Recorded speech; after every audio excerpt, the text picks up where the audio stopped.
Hello, welcome back dear students. Welcome back to our e-learning sessions. This e-learning session initiated by Sri Vidyadis Vidya Sankul under the guidance of Dr. G.M. Sutaria sir. And welcome back to our subject SPCC.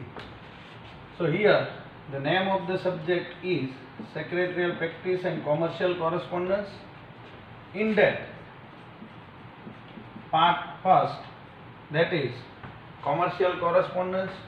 In that chapter number 3rd, the name of the chapter is interdepartmental communication and employee related correspondence. And today this is our lecture number 8 and overall lecture number 16 of this particular chapter.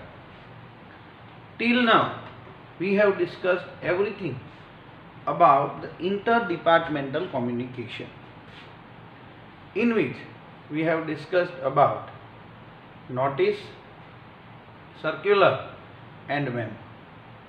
We have discussed theoretical part of a notice, that is meaning of a notice and characteristics of a notice. Then circular, meaning, objective, functions, difference between notice and circular. And then we have discussed about difference between notice and circular. After that, in previous session or in previous 2 sessions, we have discussed everything about memo. What is memo, how it is useful, and yes, we have discussed performa, that is the specimen, or we can say the format of memo, along with 2 model papers or examples of memo. Now after that, in previous session itself, we have started second part of this particular chapter, that is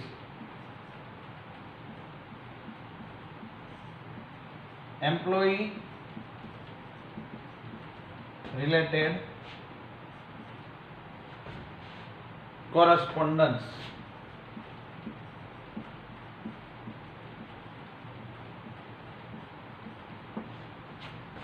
In this employee related correspondence, in previous session we have discussed about the introduction of this particular topic. ઇન્ટ્રોડક્શનમાં આપણે last time વાત કરી હતી એમ કે જેમ જેમ industrial evolution થયું અને પછી આપણે એ પણ વાત થઈ હતી કે અબ્રાહમ માસ્લો કે જે સાયકોલોજિસ્ટ છે, એ સિવાય FW ટેલર, હેનરી ફેયોલ, એ બધાએ ધીમે ધીમે એમ્પ્લોયીનું ઇમ્પોર્ટન્સ ઓર્ગેનાઇઝેશનમાં સમજાયું અને એના બેઝ ઉપરથી હવે એમ્પ્લોયીનું ઇમ્પોર્ટન્સ છે એ ઓર્ગેનાઇઝેશનમાં વધ્યું છે. તો એના રિલેટેડ એના અલગ અલગ સર્કમસ્ટન્સીસમાં આપણે એમ્પ્લોયીનું ધ્યાન રાખવું પડે.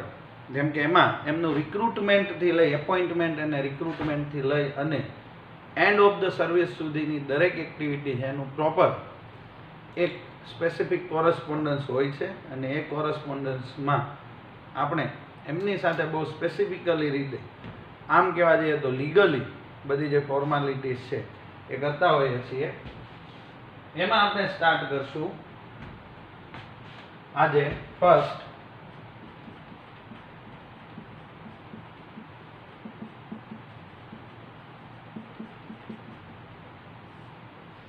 રિક્રુટમેન્ટથી. તો રિક્રુટમેન્ટમાં સૌથી પહેલા આપણે એનું શું જોઈશું,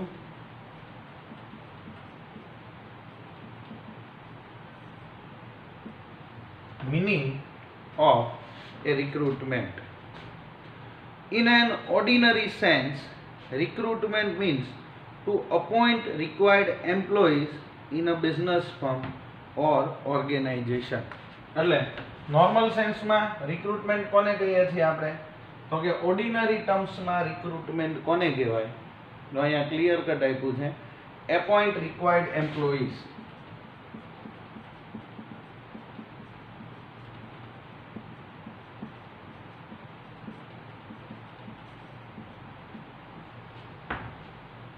appoint required employees in business firm or organization.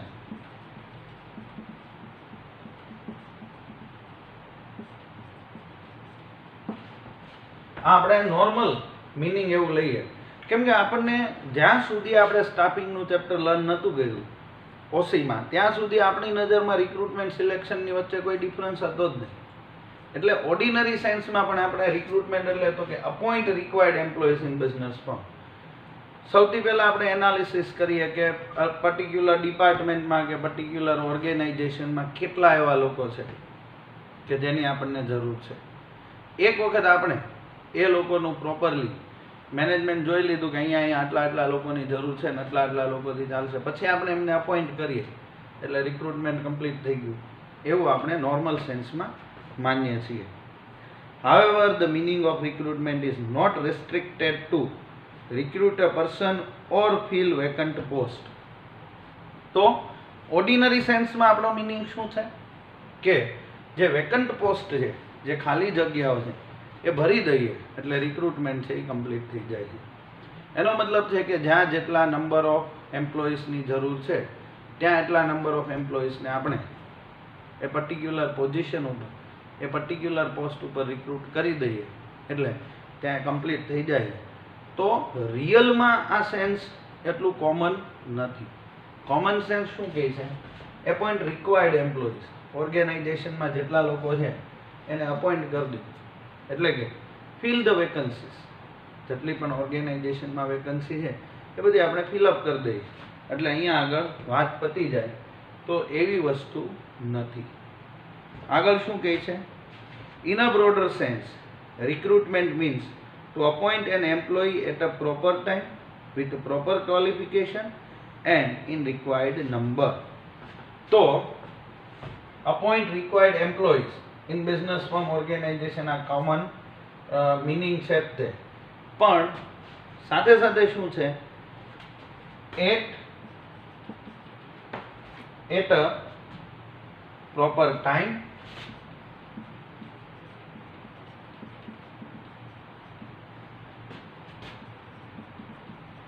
with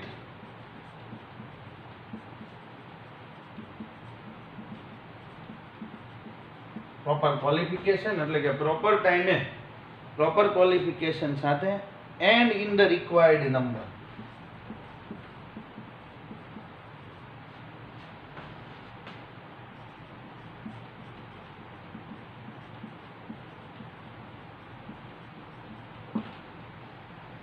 એટલે એને આપણે રિક્રુટમેન્ટ કહીએ. એટલે હવે શું થયું? અપોઇન્ટ રિક્વાયર્ડ એમ્પ્લોઈઝ એટલે આ રિક્વાયર્ડ નંબર અને રિક્વાયર્ડ એમ્પ્લોઈઝ બે કોમન છે. In business firm at a proper time, જ્યારે જેટલાની જરૂર હોય ત્યારે. આપણે જોઈએ છીએ કે યર ઓન યર ગવર્મેન્ટની અલગ અલગ બધી પોસ્ટ ઉપર વેકન્સીસ આવે. દર વર્ષે કોમર્સના સ્ટુડન્ટ્સ માટે જેમને chartered accountancy, company secretary, CMA જેવા પ્રોફેશનલ કોર્સ ના જોઈન કરવા હોય તેમ છતાં કોઈક સારા એવા ઓર્ગેનાઇઝેશનમાં સારી રીતે જોબ કરવાની ઈચ્છા હોય તો એમના માટે થઈને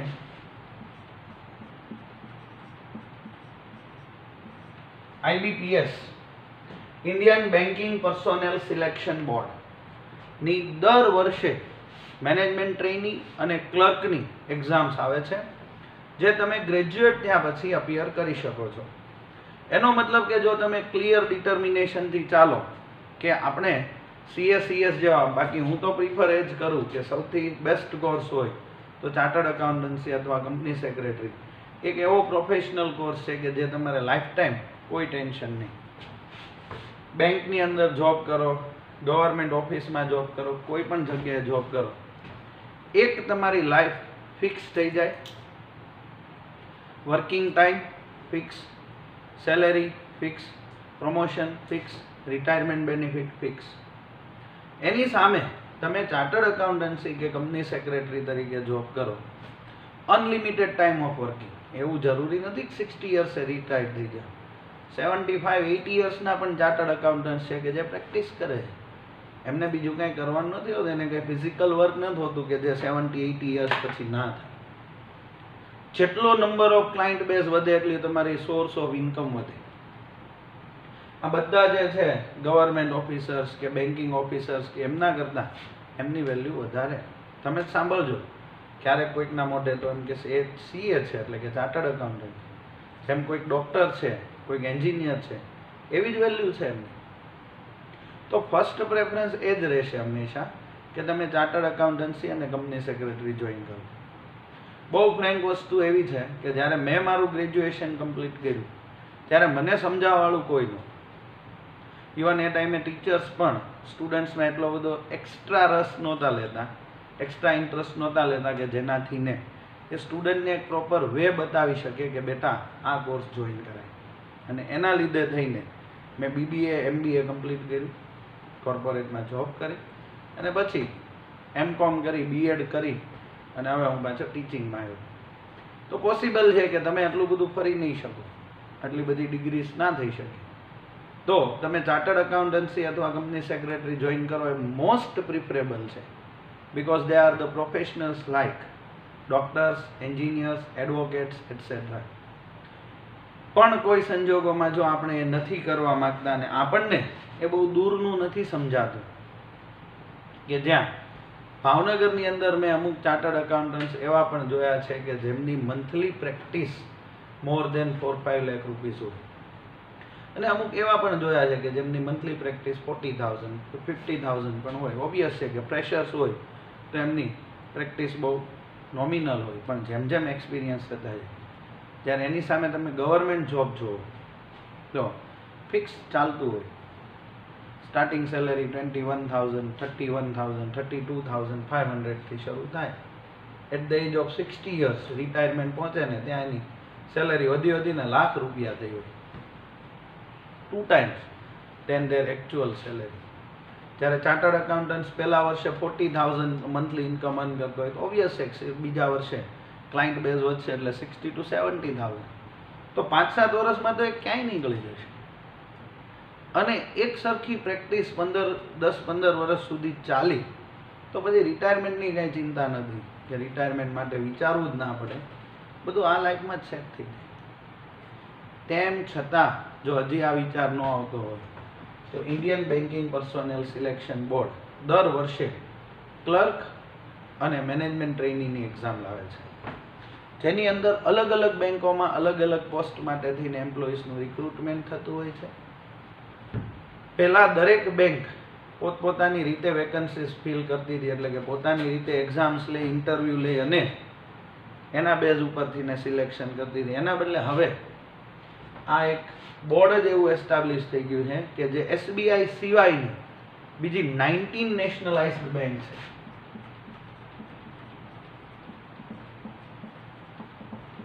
જે અત્યારે ઘટીને 17 થઈ ગઈ, કેમ કે 2 બેંક કેનરા બેંક અને દેના બેંક બંને બેંક ઓફ બરોડામાં ઓલરેડી મર્જ થઈ ગઈ છે. અત્યારે 17 નેશનલાઇઝ્ડ બેંક છે, એનું રિક્રુટમેન્ટ એ કોમન થાય છે, જેમાં તમારે હેમનની IBPSની CWE common written examination clear કરવાની હોય છે, જેમાં પ્રિલિમિનરી અને ફાઇનલ એમ 2 એક્ઝામ હોય છે. ક્લિયર કરો એટલે એના મેરિટ પરથી ને તમારા રિક્રુટમેન્ટ સ્ટાર્ટ થતા હોય છે. પહેલાં એમાં એક ઇન્ટરવ્યૂ પ્રોસિજર હતી, પણ જ્યારથી સેન્ટ્રલ ગવર્મેન્ટનો એવો નોર્મ્સ આવી ગયો કે હવે ઇન્ટરવ્યૂ પ્રોસિજર કરવાની નથી, તો એ પછી હવે તમારી રિટર્ન એક્ઝામિનેશનના માર્ક્સ પરથી ને એ થાય છે. જે મેઇન વસ્તુ સમજાવવાની છે ને એ શું છે તો કે મેઇન વસ્તુ છે પ્રોપર ટાઈમ. આપણને એવું થાય કે એવરી યર IBPS છે એવું કહેતું હોય કે 12,000 વેકન્સીસ, 14,000 વેકન્સીસ, તો આટલી બધી વેકન્સીસ થાય કઈ રીતે? તો એનો આન્સર છે કે 17 નેશનલાઇઝ બેંક છે, એમાં અલગ અલગ જગ્યાઓ ઉપર અલગ અલગ વેકન્સીસ ખાલી થતી હોય. ઘણા રિટાયર્ડ થતા હોય એવરી યર, ઘણાની એક્સિડેન્ટલ ડેથ થઈ જતી હોય, ઘણા કોઈ બેટર ઓપ્શન માટે થઈને રેઝિગ્નેશન આપતા હોય. તો એ બધી જે જગ્યાઓ ખાલી થાય એ લોકો મીનવાઇલ ટાઈમમાં ફિલઅપ નથી કરતા, પણ એનું એક મેઝરમેન્ટ કરી અને જ્યારે IBPSની કોમન એક્ઝામિનેશન આવે એમાં એ વેકન્સીસ એડ કરી દે. એટલે 17 નેશનલાઇઝ બેંકની થઈને ટોટલ 12,000 વેકન્સીસ હોય કે જે એ લોકો ફિલઅપ કરે. એટલે આવી રીતનું એમનું આખું કેલ્ક્યુલેશન હોય છે, આવી રીતના આખી એની સિસ્ટમ થતી હોય. તો એનો મતલબ થયો પ્રોપર ટાઈમ. નેક્સ્ટ છે પ્રોપર ક્વોલિફિકેશન. મિનિમમ ગ્રેજ્યુએશન છે IBPS માટે થઈને, કે મિનિમમ તમે ગ્રેજ્યુએટ હો તો તમે એક્ઝામ માટે થઈને એપિયર થઈ શકો, અને એની એક્ઝામ બધી જે પ્રિલિમિનરી અને ફાઇનલ બંને તમે ક્લિયર કરો પછી જ તમારું રિક્રુટમેન્ટ થાય. એન્ડ ધ રિક્વાયર્ડ નંબર એ આપણે રિક્વાયર્ડ એમ્પ્લોઈઝમાં સાથે સમજી લઈએ. તો આ જે આખી પ્રોસેસ છે કે જેમાં proper time, proper qualification and required numbers, એને આપણે આપણી લેંગ્વેજમાં રિક્રુટમેન્ટ કહીશું. The main object of a recruitment process is to obtain a qualified person from the experts from the concerned field. અલગ અલગ ફિલ્ડમાંથી ને ક્વોલિફાઈડ અને એક્સપર્ટ એવા લોકોને ભેગા કરવા અને એમને જોબ ઉપર રાખવા એ રિક્રુટમેન્ટનો મેઇન ઓબ્જેક્ટિવ છે. ત્યાં લાઈન કરજો. The main object of a recruitment process is to obtain a qualified person. ન્યૂઝપેપરમાં અવારનવાર આપણે જોતા હોય, જોઈએ છે, જરૂર છે, એમાં ક્વોલિફિકેશન્સ લખ્યું હોય. તમને શું લાગે? તમે ન્યૂઝપેપરમાં રીડ કર્યું કે એક માણસની જરૂર છે, અને જઈ અને તમે એને તમારું રિઝ્યુમ આપો, રેફરન્સ આપો અને સીધી વાત કરી દો તો એ તમને લઈ લેશે જોબ પર? ના. એમની પ્રોસેસ છે એ ફોલો કરશે. શું કામ? તો કે એમને ક્વોલિફાઈડ પર્સન્સ લેવા છે. એને ખાલી માણસની નથી જરૂર, એને ક્વોલિફાઈડ પર્સન્સની જરૂર છે કે જે લોકો એમને આપેલી બધી જવાબદારીઓ છે, રિસ્પોન્સિબિલિટીઝ છે, એને બહુ પ્રોપરલી વે કરી શકે. Next paragraph. In any organization or department, when there is a vacancy because of the introduction of new departments, on the demise of the existing employee, or when a vacant post is created due to the promotion of an employee, new appointments are required. તો એવો એક question આવે છે કે when new appointments are required, તો આ એનો answer છે. મેં તમને હમણાં આપણે ઇન્ટ્રોડક્ટરી સેશનમાં પણ સમજાવ્યું કે કેવા ટાઈમે આપણે લોકોની જરૂર પડે.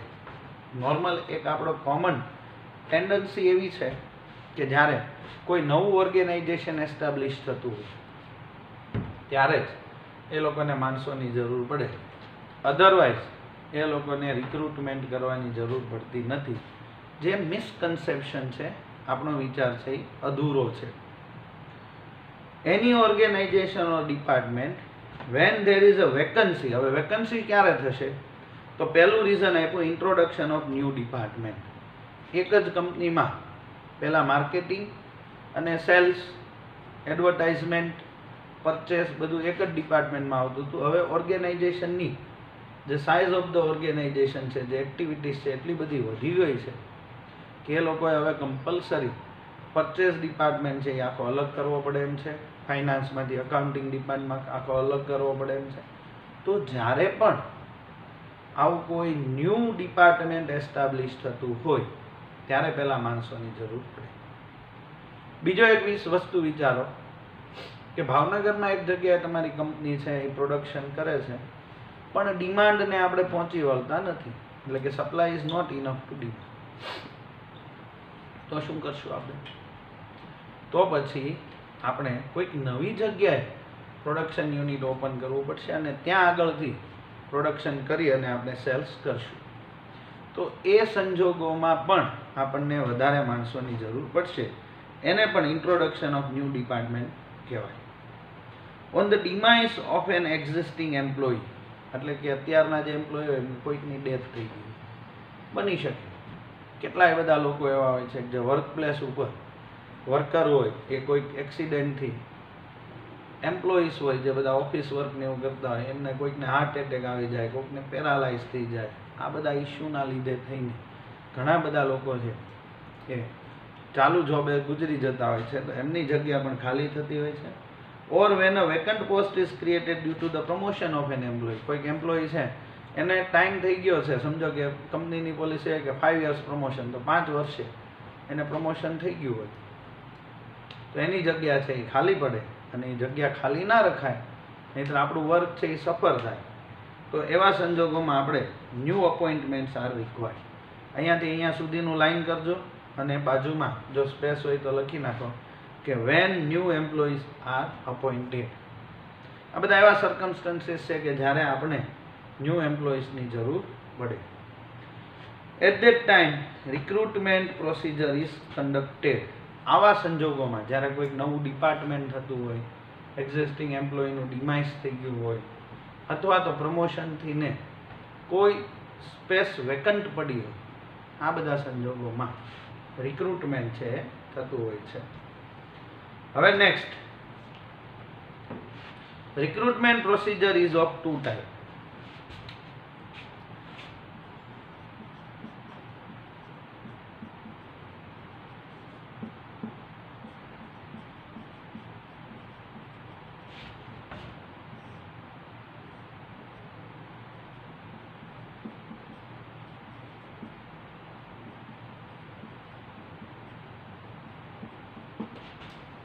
ડાયરેક્ટ રિક્રુટમેન્ટ અને ઇનડાયરેક્ટ રિક્રુટમેન્ટ. આવી રીતના બે ટાઈપના રિક્રુટમેન્ટ હોય છે. હવે એમાં આપણે જોઈએ, direct recruitment is that type of recruitment when an employee is appointed from the present or past employees of the company. Sources of recruitment આપણે already chapter number 5 of subject organisation of commerce and મેનેજમેન્ટમાં ભણી ગયા. એમાં જે internal sources છે, જેમાં promotion, transfer, recalling retrench employees કરીને એમાં સોર્સ છે. તો પાસ્ટમાં કોઈક એવા સંજોગો બન્યા હોય કે જ્યારે કંપનીએ લોસ સફર કર્યો હોય, અથવા તો એનું પ્રોડક્શન કેપેસિટી ઘટાડવી હોય, અથવા તો કોઈક ને કોઈક રીઝનથી ને એને અમુક એમ્પ્લોઈઝને છૂટા કરી દીધા, પછી પાછું ફ્યુચરમાં બધી એક્ટિવિટી કોમન ચાલે. સમજો કે લોકડાઉન થયું તો ઓબ્વિયસ છે કે કંપનીએ કોસ્ટ કટિંગ માટે ઘણા બધા એમ્પ્લોઈઝને રજા આપી દીધી. હવે પાછું જેવું લોકડાઉન પૂરું થયું અને રૂટીન એક્ટિવિટી શરૂ થઈ બિઝનેસની, એટલે એમને માણસોની જરૂર પડી, એટલે કે એમને વર્કર્સની જરૂર પડી. તો direct recruitment is that type of recruitment when an employee is appointed from the present or past employees. હવે પ્રેઝન્ટ એમ્પ્લોઈઝમાં તો કે ફ્રેન્ડ્સ એન્ડ રિલેટિવ્સ, જે એક્ઝિસ્ટિંગ એમ્પ્લોય હોય એના ફ્રેન્ડ અને રિલેટિવને લઈ આવે એના રેફરન્સથી થાય. પછી તો કે રિકોલિંગ રિટ્રેન્ચ એમ્પ્લોઈઝ હોય એમનાથી ને થઈ શકે. ત્રીજું તો કે વેઇટિંગ લિસ્ટ હોય એમાંથી થઈ શકે. આ બધા ઇન્ટરનલ રિક્રુટમેન્ટ છે. તો આપણે એવું જ માની લઈએ કે રિક્રુટમેન્ટ પ્રોસિજરમાં ડાયરેક્ટ પ્રોસિજર કઈ,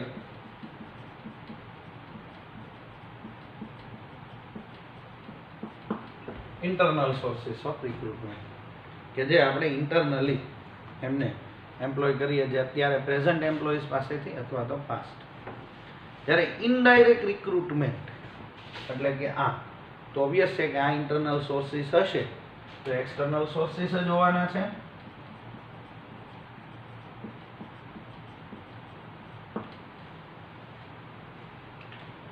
Indirect recruitment is that type of recruitment when an employee is appointed through the medium of advertisement or job placement agencies.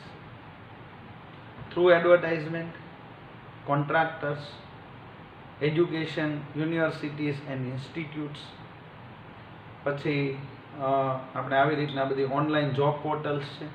આ બધા એક્સટર્નલ સોર્સ છે કે જેમાં કંપની પહેલાં કોઈક ને કોઈક સોર્સથી યા તો એડવર્ટિઝમેન્ટ કરશે, યા તો પોતાના કોઈક ને કોઈક સોર્સને પેમેન્ટ આપી અને એમની પાસેથી ને લિસ્ટ ઓફ એમ્પ્લોઈઝ મગાવવામાં આવશે, જેને આપણે રિક્રુટમેન્ટ એજન્સીસ પણ કહી શકીએ, કે જે લોકો આવી રીતનું કામ કરતા હોય. સાથે સાથે તમે લોકોએ આ બધું Naukri.com, Monster.com, LinkedIn એવી કેટલી બધી અલગ અલગ બધી વેબસાઇટ્સ પણ છે કે જેના થ્રુ ઓનલાઈન એ લોકો આવી રીતના લોકોને એપોઇન્ટ કરતા હોય છે. They are working as a mediator and facilitator when they are able to match the demand of the organization with the supply of the employees. કે માર્કેટમાં જે લોકો જોબ ગોતતા હોય એ લોકોને જે લોકોને જોબ આપવી છે એમની સાથે મેચ કરે છે. એટલા માટે एक्सटर्नल सोर्सेस ऑफ रिक्रूटमेंट है कि जेमा through the medium of advertisement आपणे तमे जो तो रिक्रूटमेंट ની एक्सटर्नल सोर्सेस में पहलू ज छे through advertisement and job placement agencies એટલે એ બધું આગળ એમ્પ્લોયમેન્ટ એક્સચેન્જ અને કોન્ટ્રાક્ટર્સ ને આ ને તેને એ બધાની આપણે એમાં અંદર વાત કરીએ છીએ અને એના બેઝ પરથી ને આપણે જોઈએ છીએ નેક્સ્ટ પેજ નંબર 4040 એની અંદર હવે જોઈએ आई होप કે તમને આ બધું વસ્તુ છે ક્લિયર કટ સમજાઈ ગઈ છે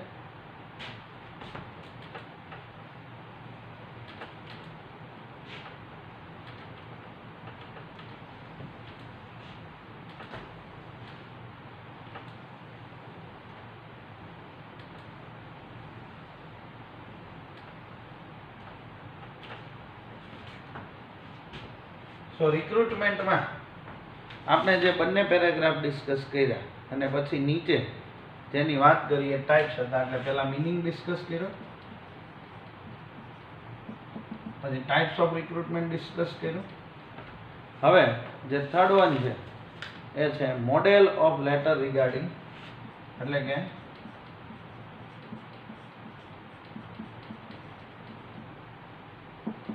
મોડેલ લેટર્સ જે રિક્રુટમેન્ટ રિલેટેડ છે એ આપણે જોઈએ Letters related to recruitment include advertisement, letter inviting applications, letters informing written test, letters of invitation for individual interview, letter written to intimate primary selection, final selection, model test, etc.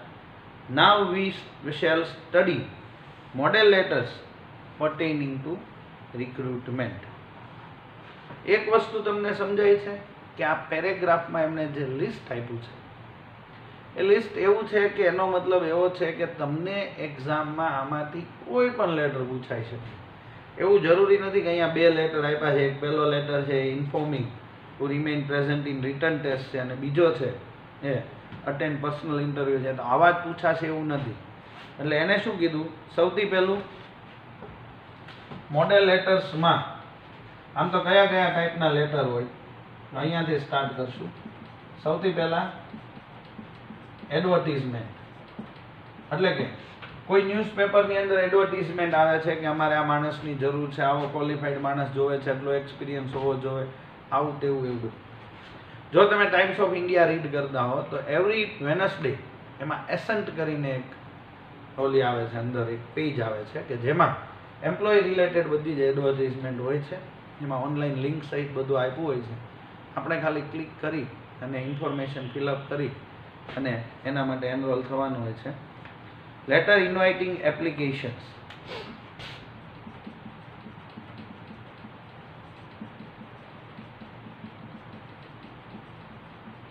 હવે advertisement છે ને open source છે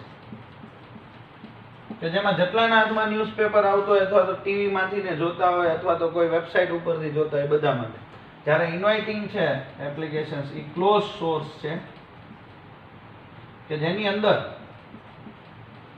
company આવા અમુક કેન્ડિડેટ્સને સમજો કે એને list લીધું હતું કોઈ પણ યુનિવર્સિટીમાંથી કોઈ પણ કોલેજમાંથી ને સ્ટુડન્ટનું લિસ્ટ લીધું અને પછી એમને ઇન્ફોર્મ કર્યા કે અમે લોકો ઇન્વાઇટ કરીએ છીએ એપ્લિકેશન જેમને આવું હોય અપ્લાય કરી શકે છે તો લેટર ઇન્વાઇટિંગ એપ્લિકેશન્સ હોય છે letter informing written test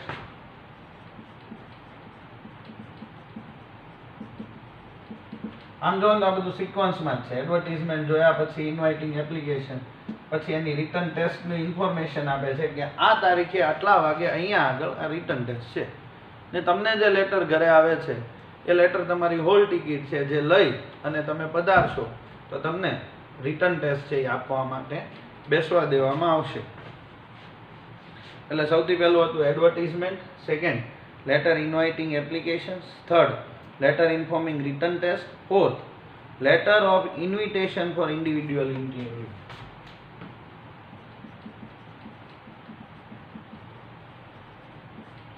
individual અથવા તો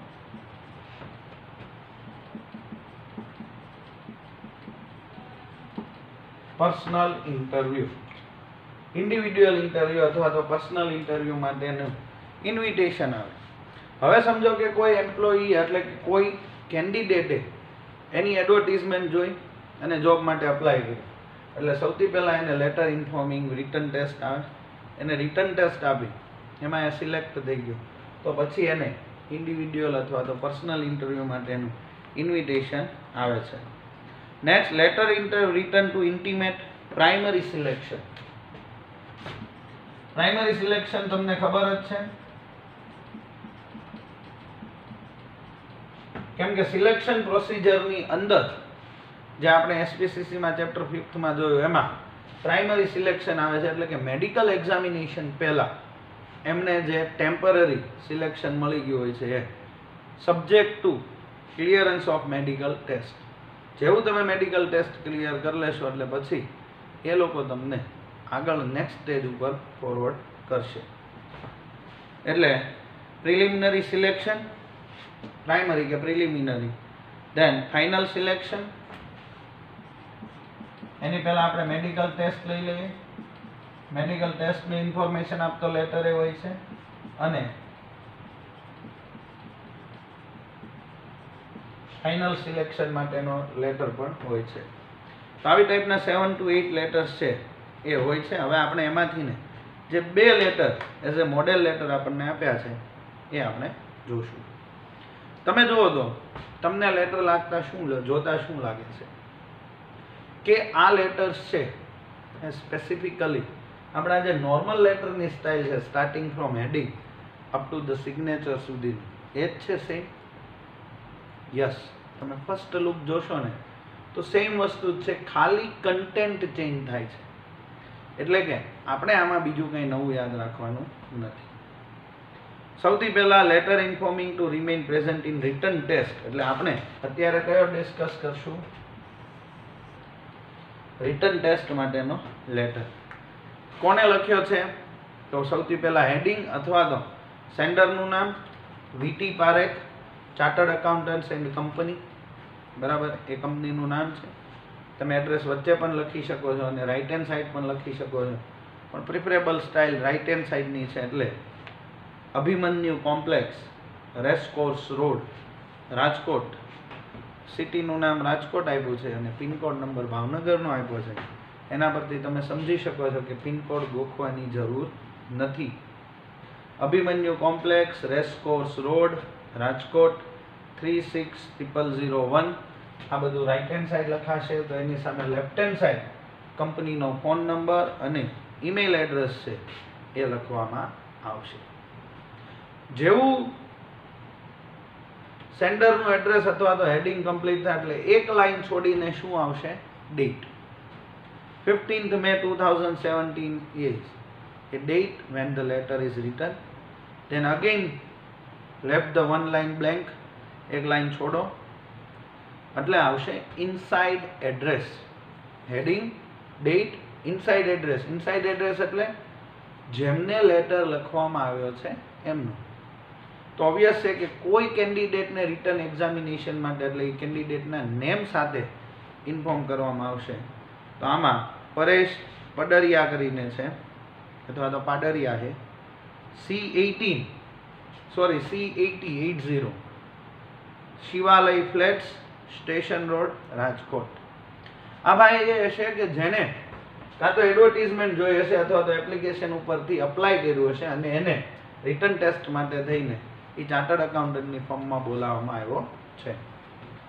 તો ઇનસાઇડ એડ્રેસમાં આપણે પરેશભાઈને લખશું કે તમે પધારો અમારે ત્યાં, અમે તમને રિટન ટેસ્ટ માટે થઈને ઇન્વાઇટ કરીએ છીએ. પછી subject written test for the post of an account officer. Obvious છે કે ચાર્ટર્ડ એકાઉન્ટન્ટને ત્યાં હોય તો અકાઉન્ટ્સ ઓફિસર માટેની જ જોબ હોય, એટલા માટે એને રિટન ટેસ્ટની ઇન્ફોર્મેશન આપી છે. પછી આવે સેલ્યુટેશન. ભલે એ કેન્ડિડેટ છે પણ અત્યારે તો આપણા માટે કોઈ અનનોન પાર્ટી છે એટલે આપણે એને ડ્યુ રિસ્પેક્ટ આપશું, એટલા માટે સર. પછી આવે body of the letter. First, on the basis of the mark sheets and certificates presented by you. મેં શું કીધું એ ભાઈએ ઇન્વાઇટિંગ એપ્લિકેશનને અથવા તો એડવર્ટિઝમેન્ટ જોઈ અને પોસ્ટ કર્યો હશે પોતાના સર્ટિફિકેટ અને માર્કશીટ કે આલ્યો અમારા સર્ટિફિકેટ અને માર્કશીટ છે, આના પરથી જો હું એલિજિબલ હો તો મને બોલાવજો. On basis of the mark sheet and certificates presented by you, we find you eligible for the post of account officer in our company. અમને લાગે છે કે તમે કામ કરી શકશો. As per the recruitment procedure of our company, a written test is planned for the above post for all the candidates.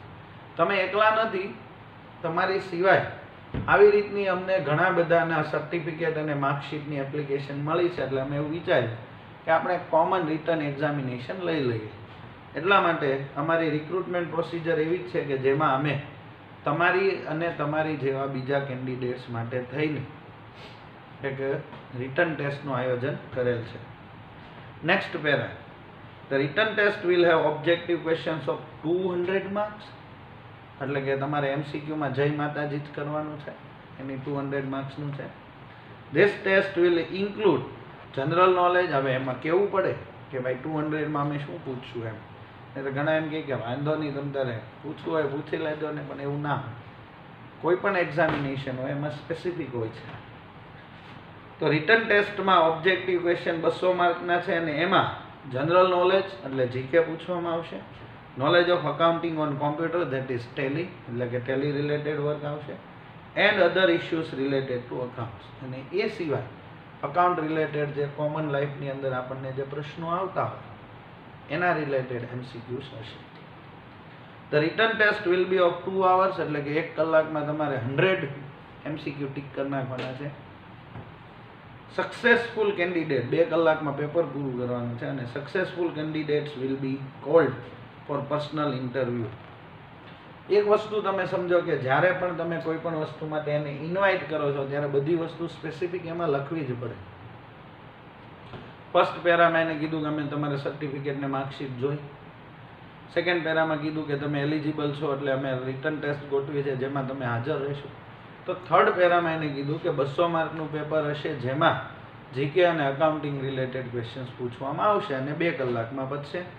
એ પછી આપણે એને સ્પેસિફિકલી ડિટેલ આપવી પડે જેમાં ડેટ એન્ડ ડે એટલે કે 29th May 2017 મંડે. ખાસ યાદ રાખજો કે આવો લેટર એટલીસ્ટ 10 days પહેલાં લખાવો જોઈએ. ટાઈમ છે જે ટેસ્ટની 10:30 to 12:30 કેમ કે 2 કલાકનો પેપર છે. અને venue conference room first floor VT Parekh chartered accountants and company. અમારી જ કંપનીમાં ફર્સ્ટ ફ્લોર ઉપર એ રાખ્યું છે. Strict observation of the time duration is expected. નીચે એને નોંધ લખી છે કે પ્લીઝ સમયસર આવશો. આઈએસટી ફોલો કરવાની જરૂર નથી એટલે કે ઇન્ડિયન સ્ટાન્ડર્ડ ટાઈમ પ્રમાણે 5-10 મિનિટ વહેલા મોડા આવશો તો નહીં ચાલે. સ્ટ્રિક્ટ તમે ફોલો કરશો. એટલે બોડી ઓફ ધ લેટર પછી આવ્યું કોમ્પ્લિમેન્ટરી ક્લોઝ, તેમાં યોર સિન્સિયરલી ધ્રુવ પારેખ કે જે વીટી પારેખ ચાર્ટર્ડ એકાઉન્ટન્ટ્સનો પાર્ટનર છે. એક નોટ લખી છે candidate has to remain present for return test at his or her own expenses. આ અમે કોઈ જાતની જોબ તમને હજી ઓફર નથી કરી, એટલા માટે થઈને બધા કોમન કેન્ડિડેટ્સને બોલાવવામાં આવ્યાથી તમારે તમારા ખર્ચે આવવાનું રહેશે. એ પછી નેક્સ્ટ લેટર જોઈએ તો 41 પેજ ઉપર letter informing to attend personal interview.